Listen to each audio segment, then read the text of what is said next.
नमस्कार दोस्तों, गुरु मंत्र साधना में आपका स्वागत है। आज हम यक्षिणी साधना के संबंध में चर्चा करेंगे। यक्षिणी एक सौम्य और दैविक साधनाओं में के अंतर्गत आती हैं। देवताओं के बाद दैवीय शक्तियों के मामले में यक्ष और यक्षिणियों का नंबर आता है। भारतीय पौराणिक ग्रंथों में बहुत सारी रहस्यमय जातियों का वर्णन मिलता है, जैसे कि देव, गंधर्व, यक्ष, अप्सराएं, पिशाच, किन्नर, वानर, रीछ, भल्ल, किरात, नाग आदि। यक्षिणी भी इन रहस्यमय शक्तियों के अंतर्गत आती हैं।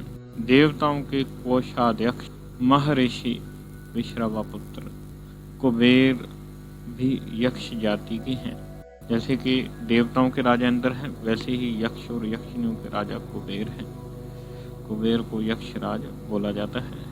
यक्ष और यक्षिणियाँ कुबेर के अधीन होती हैं। अब अगली बात करते हैं कि यक्षिणी साधना को किस रूप में सिद्ध किया जा सकता है, या इसको किस रूप में सिद्ध किया जाए, ये मेन प्रश्न होता है। सभी साधक जो आजकल मुझसे ये प्रश्न अक्सर पूछा जाता है। शास्त्रों के अनुसार, तंत्र शास्त्र के अनुसार यक्षिणी को माता किया जाता है, सत्री रूप में यानी पत्नी रूप में, प्रेमिका रूप में और बहन रूप में किया जाता है। माँ के रूप में साधने पर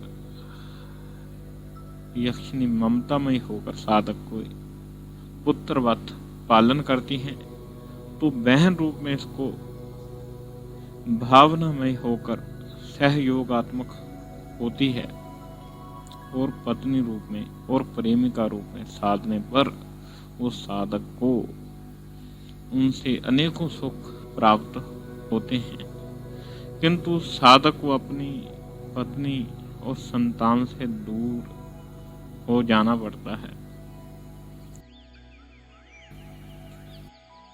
अब दूसरी बात करते हैं कि अष्ट यक्षिणियाँ, प्रमुख यक्षिणियों के बारे में। जैसे कि मनुष्यों में कुछ विशेष मनुष्य होते हैं, उसी तरीके से यक्षिणियों में भी विशेष यक्षिणियाँ होती हैं। सभी योनियों में इसी तरह से होता है। इनमें से 8 यक्षिणियाँ प्रमुख मानी जाती हैं। मनोहारिणी यक्षिणी, कंकावती यक्षिणी, कामेश्वरी यक्षिणी, रतिप्रिया यक्षिणी, पद्मनी यक्षिणी, नटी यक्षिणी, अनुरागिनी यक्षिणी, सुर सुंदरी यक्षिणी। ये 8 यक्षिणियाँ प्रमुख मानी जाती हैं। सुर सुंदरी यक्षिणी, यह यक्षिणी सिद्ध होने के बाद ऐश्वर्य, धन, संपत्ति आदि साधक को प्रदान करती हैं।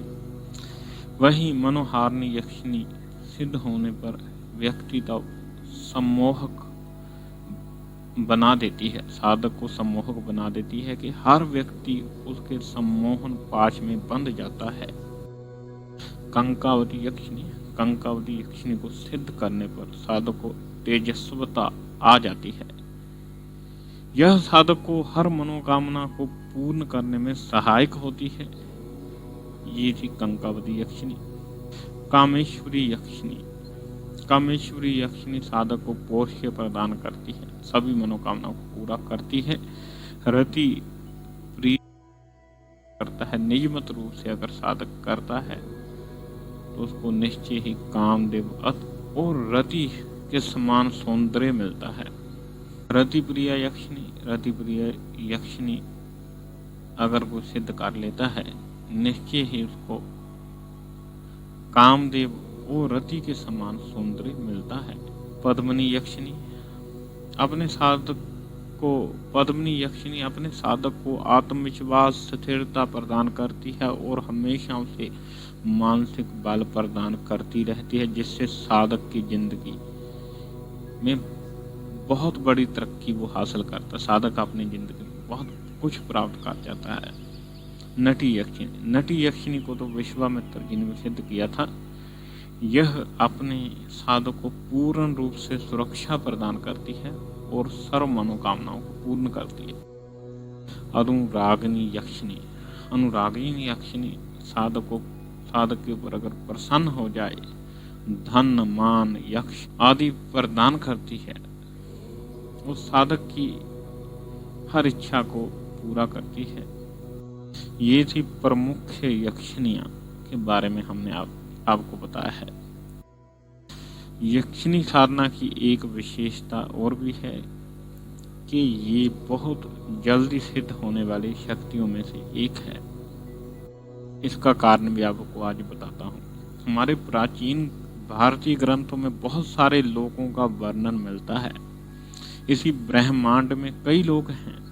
सभी लोगों के अलग अलग देवी देवता हैं जो इन लोकों में निवास करते हैं।